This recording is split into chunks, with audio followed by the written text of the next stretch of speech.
to show you how I install the intake manifold. All my gaskets in, all four, both intake manifold and then also these little rubber ones down at the base. Put a little bit of gasket maker in each of these corners.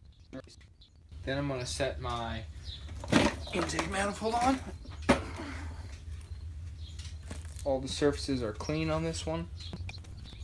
I'll thread my bolts in real fast. I'm going to torque all the bolts down in a kind of a cross pattern. There we go. Installed.